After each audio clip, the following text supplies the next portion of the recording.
ভারতের প্রধানমন্ত্রী হিসেবে মোদির শপথ আজ। রাজঘাটে গান্ধীর সমাধিতে শ্রদ্ধা, নয়াদিল্লিতে নানা প্রস্তুতি। আনুষ্ঠানিকতায় যোগ দেবেন শেখ হাসিনা সহ 7 দেশের সরকার ও রাষ্ট্রপ্রধান। বেজিরে ছত্রছায়ায় সম্পদের পাহাড় গড়েন তার সহকর্মীরাও। গাজীপুরে 2 দিনে 28 বিঘা জমি কেনেন সাবেক অতিরিক্ত আইজিপিও। সহযোগিতায় ছিলেন বেনজির ম্যান খ্যাত রফিক মাস্টার।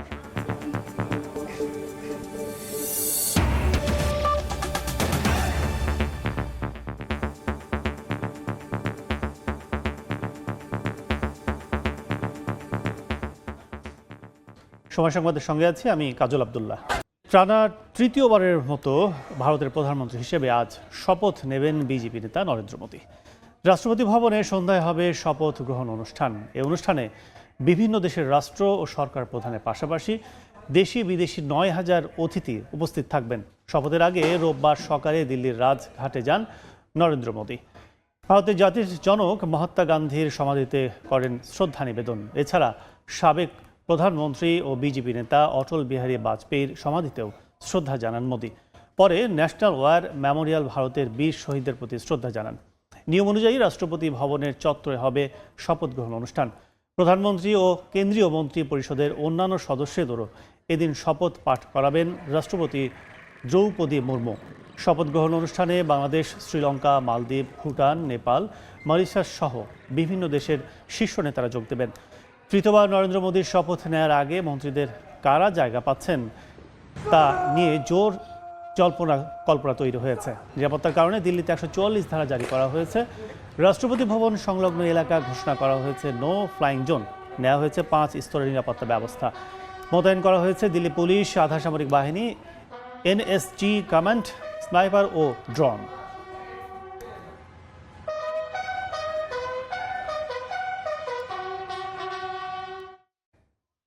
এদিকে নরেন্দ্র মোদীর শপথ গ্রহণের বিস্তারিত খবর জানাতে এই মুহূর্তে নয়াদিল্লিতে আছেন সহকর্মী সুব্রত আচার্য। সরাসরি যাচ্ছে তার কাছে।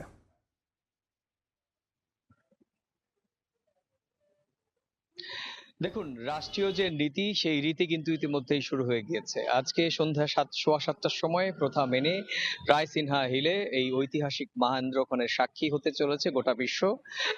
ভারতের তৃতীয়বারের মতো টানা প্রধানমন্ত্রী হতে চলেছেন নরেন্দ্র মোদী। সেই শপথ অনুষ্ঠানের যে সরকারি রীতি রেওয়াজ, তার যে শিষ্টাচার সেটি শুরু হয়েছে। আপনি জানেন যে ভারতের জাতির জনক মহাত্মা গান্ধীর সমাধিতে, আমি যেখানটায় দাঁড়িয়ে রয়েছি রাজঘাট, এখানেই মহাত্মা গান্ধীর সমাধিস্থল। সেই সমাধিস্থলে ভারতের তৃতীয়বারের মতো প্রধানমন্ত্রী শপথ নেয়ার আগে তিনি দ্বিতীয় দফার যে প্রধানমন্ত্রী, তত্ত্বাবধায়ক সরকারের যে প্রধানমন্ত্রী, সেই প্রধানমন্ত্রীর হিসেবে শেষবারের মতো জাতির জনকের যে সমাধিস্থল তাতে শ্রদ্ধা জানান। এরপর তিনি যান ভারতের আরেক মহিরুহ রাজনৈতিক ব্যক্তিত্ব এবং প্রয়াত প্রধানমন্ত্রী অটল বিহারী বাজপেয়ী। সেই বাজপেয়ীর সমাধিস্থলেও প্রধানমন্ত্রী নরেন্দ্র মোদী এবং প্রতিরক্ষা মন্ত্রী রাজনাথ সিং সহ তার যে শীর্ষস্থানীয় কয়েকজন কর্মকর্তা সেখানে উপস্থিত ছিলেন। এরপর ভারতের বীর সেনানীদের আত্মার প্রতি সম্মান জানাতে যান ন্যাশনাল ওয়ার মিউজিয়াম মেমোরিয়াল হলে। সেখানেও গিয়ে প্রধানমন্ত্রী নরেন্দ্র মোদী সম্মান জানান এবং ফুলেল শ্রদ্ধা নিবেদন করেন। আপনি জানেন যে এই গোটা ভারতে নয়, গোটা বিশ্বের কাছে এই বিশ্বের বৃহত্তম গণতান্ত্রিক যে দেশ, এবং দেশের আপনি জানেন 47 দিন ধরে যে গণতান্ত্রিক উৎসব হয়েছে, সেই উৎসবের পর 4 তারিখে ফলাফল বেরিয়েছে এবং তারপর নরেন্দ্র মোদী সরকার বা তার জোট সরকার আবার তৃতীয়বারের মতো ক্ষমতায় আসতে চলেছে এবং সেটি কিন্তু আজকে আনুষ্ঠানিকভাবে শপথ নেয়ার মধ্য দিয়ে শুরু হবে এবং গোটা দেশের বিশ্বের নজর থাকবে এবং এই বিশ্বের বিভিন্ন দেশ থেকে ইতিমধ্যেই বঙ্গোপসাগরীয় যে দেশগুলো রয়েছে, 8টি দেশের রাষ্ট্রপ্রধানরা ইতিমধ্যে আসতে শুরু করেছেন। বিশ্ব গণমাধ্যমের প্রতিনিধিরা ইতিমধ্যেই গতকাল থেকে আসতে শুরু করেছেন। দেশ বিদেশের সমস্ত যা প্রভাবশালী গণমাধ্যম এখান থেকে সরাসরি নরেন্দ্র মোদীর যে শপথ অনুষ্ঠান, সেই শপথ অনুষ্ঠানের সরাসরি শপথ অনুষ্ঠান সম্প্রচার করবে। আজকে ভারতের গণমাধ্যমগুলোর প্রধান শিরোনামে জায়গা পেয়েছে ভারতের প্রধানমন্ত্রী হিসেবে, তৃতীয়বারের মতো প্রধানমন্ত্রী হিসেবে জওহরলাল নেহরুর যে যে ইতিহাস, অর্থাৎ তার যে রেকর্ড, সেই রেকর্ড কিন্তু ছুঁয়ে ফেলবেন নরেন্দ্র মোদী। কিন্তু কিছুটা হলেও আক্ষেপের সুর বিজেপি শিবিরে আছে। কারণ আপনারা জানেন যে জোট সরকার হিসেবে ক্ষমতায় আসতে হয়েছে নরেন্দ্র মোদীকে। একক সংখ্যাগরিষ্ঠতা দলটি পায়নি। সব মিলিয়ে একটু হতাশা তো থাকবেই। তো তারপরেও রাষ্ট্রীয় আচার শিষ্টাচার মেনে এবং উৎসবমুখর পরিবেশে এবং নিচ্ছিদ্র নিরাপত্তার পরিবেশেই কিন্তু এই রাষ্ট্রীয় যে অনুষ্ঠান সেটি কিন্তু সম্পন্ন হবে বলে আশা সংশ্লিষ্টদের। তো এই ছিল আমার কাছে ভারতের তৃতীয় মেয়াদের প্রধানমন্ত্রী শপথের আগে যে রাষ্ট্রীয় আচার অনুষ্ঠান শুরু হয়েছে সে সংক্রান্ত আমার কাছ থেকে রাজঘাট থেকে এ পর্যন্তই। ভারতের প্রধানমন্ত্রীর শপথ গ্রহণ অনুষ্ঠানের প্রস্তুতি এবং সার্বিক অবস্থা জানতে এতক্ষণ ছিলাম নয়াদিল্লিতে। এবার ঈদ কেনাকাটার খবর।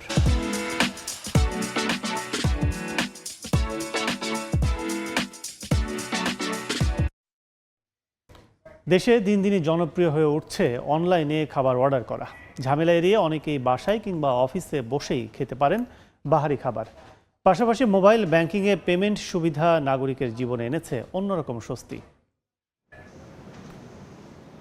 একটি বেসরকারি প্রতিষ্ঠানে কাজ করেন ফারজানা নীলা। অফিসের ব্যস্ত সময়ে দুপুরের খাবারের জন্য তার ভরসা অনলাইনে কেনা খাবার, আর ক্যাশ টাকার ঝক্কি এড়িয়ে পেমেন্ট অপশন হিসাবে বেছে নেন মোবাইল ব্যাংকিং। অনলাইনে আমি চুজ করতে পারি খাবারগুলো, তারপরে ওরা এসে দিয়ে যায়, আমার বাইরে যেতে হলো না। ওদেরকে ইচ্ছা করলে মোবাইল ব্যাংকিংয়ের মাধ্যমে অথবা ক্যাশেও দিতে পারি। কর্মজীবী এই নারীর মতো আরও অনেকের জীবনে স্বস্তি এনে দিয়েছে অনলাইন ফুড পারচেজিং। কেননা ঘরে বসেই যে কোনো রেস্টুরেন্টের বাহারি খাবার উপভোগ করতে পারেন ক্রেতা। লাইফটা তো এখন অনেক ইজি হয়ে গিয়েছে অনলাইন পারচেজের কারণে। ইউনিভার্সিটি বলেন কেন, বাসায় বললেও আমরা খাবার অর্ডার করলে যখন তখন খাবার যে কোনো সময় পেতে পারতেছি। ক্যাশলেসটাই বেশিরভাগ প্রিফার করি আমি। কার্ডে অথবা বিকাশ। পেমেন্টগুলো আমরা মোবাইলের মাধ্যমে, বিকাশের মাধ্যমে বা অন্য কোনো কিছুর মাধ্যমে করে ফেলি। শুধু খাবার নয়, বিভিন্ন মোবাইল ব্যাংকিং প্রতিষ্ঠানের ক্যাশব্যাক আর ডিসকাউন্ট অফার নতুন মাত্রা যোগ করেছে এমন কেনাকাটায়। বিভিন্ন সময় ক্যাশব্যাক অফার থাকে, অফিসে সময় বাঁচিয়ে আমরা খুব শর্ট টাইমে খাওয়া দাওয়ার ব্যবস্থা করা যায় আর কি। আমাদের ডাইনিংও এখন ভালো রেসপন্স আছে, ফুড কোয়ালিটি আগের থেকে বেটার। দেন আপনি চাইলে অনলাইনে অর্ডার করতে পারেন, কার্ড, বিকাশ পেমেন্ট এগুলোতে পেমেন্ট দিতে পারবেন। সময়ের সঙ্গে তাল মিলিয়ে ফুড ডেলিভারি আর পেমেন্ট পদ্ধতি মানুষের জীবনযাত্রা আরও সহজ করে করেছে ঝামেলামুক্ত, এমনটাই বলছেন সংশ্লিষ্টরা। ফরহাদুর রহমান, সময় সংবাদ, ঢাকা। বেনজির আহমেদের আলাদিনের চেরাগ ঘষে পরিবারের সদস্যের পাশাপাশি সহকর্মীরাও সম্পদের পাহাড় করেছেন। পুলিশের সাবেক অতিরিক্ত আইজিপি মোহাম্মদ ইব্রাহিম ফাতিমি ও আব্দুর রাজ্জাক নামে আরেকজন তার সঙ্গে থেকে গাজীপুরে কিনেছিলেন ২৮ বিঘা জমি। অবশ্য অজ্ঞাত কারণে ২ বছর পর ২.৫ কোটি টাকার জমি প্রায় ২৮ লাখ টাকা লোকসান দেখিয়ে লিখে দেন ভাওয়াল রিসোর্টের নামে। রাজিবুল হাসানের রিপোর্ট, ছবি তুলেছেন জুনাইদ রুবেল। পুলিশের সাবেক আইজিপি বেনজির আহমেদের অপকর্মের তালিকায় প্রতিদিন বেরিয়ে আসছে নতুন নতুন তথ্য। পরিবারের সদস্য তো বটেই, ক্ষমতায় থাকাকালীন সময়ে সহকর্মীদের নিয়েও দেশের বিভিন্ন স্থানে সম্পদের পাহাড় গড়েছেন তিনি। ঢাকা মহানগর পুলিশ কমিশনার থাকাকালীন সময়ে মাত্র 2 দিনের মধ্যে 2,45,90,000 টাকার জমি ক্রয় করেন শিল্পনগরী গাজীপুরে। অনুসন্ধানে পাওয়া 4টি দলিল বিশ্লেষণে দেখা যায় সদর উপজেলার বারুইপাড়া মৌজায় 28 বিঘা জমি ক্রয় করেন বেনজির আহমেদ ও তার সহকর্মী। সে সময় তার ঘনিষ্ঠ পুলিশের সাবেক অতিরিক্ত আইজিপি মোহাম্মদ ইব্রাহিম ফাতেমি ও মোহাম্মদ আব্দুর রাজ্জাক যৌথ মালিকানায় 2 দিনের মধ্যে এসব জমি ক্রয় করেছিলেন। 2 বছর পর 2013 সালে 2,17,60,000 টাকা মূল্য দেখিয়ে এসব সম্পত্তি লিখে দেন ভাওয়াল রিসোর্টের নামে। আশ্চর্যজনক বিষয় হচ্ছে, কাগজে কলমে সে সময় জমি বিক্রিতে লোকসান দেখান 28,30,000 টাকা। কৃষকদের এসব জমি কম দামে কিনতে স্থানীয়ভাবে বেনজির আহমেদকে সহযোগিতা করেন রফিকুল ইসলাম মাস্টার। বেনজিরের ম্যান হিসেবে পরিচিত এই রফিক মাস্টার পুলিশি দাপট দেখিয়ে এলাকায় আতঙ্ক সৃষ্টি করে জমি বিক্রি করতে অনেককে বাধ্য করেন। অবশ্য গণমাধ্যমে বেনজিরের কর্মকাণ্ড সামনে এলে সবকিছুই ভুলে বসেছেন এখন তিনি। এত বড় লোকের লগে আমাদের কোনো সম্পর্ক নাই, আমরা এতে সাক্ষাৎকার আমি এই ব্যাপারে কিছুই জানি না। আপনি কি বেনজিরের জায়গাগুলো কিনে দিয়েছেন? না না না না, প্রশ্নই আসে না। আমি ওনার চিনি না, আমি জানি না আমার বাবার জায়গা বিক্রি করছি, এটুকুই আমি জানি। ক্ষমতার অপব্যবহার করে নামে বেনামে সম্পদের পাহাড় গড়া অবসরপ্রাপ্ত বেনজির আহমেদের অবৈধ সম্পত্তি ক্রুক করেছে সরকার। এরই মধ্যে গোপালগঞ্জের Sabana eco resort and natural park সরকার দখলে নিলেও এখনো ধরাছোঁয়ার বাইরে বেনজিরের সে সময়ের সহচররা। তাদেরকেও আইনের আওতায় আনা উচিত বলে মনে করছেন সাধারণ মানুষ। রাজিবুল হাসান, সময় সংবাদ, গাজীপুর। এ পর্যায়ে শীর্ষ সংবাদগুলো জানিয়ে দিচ্ছি আরেকবার।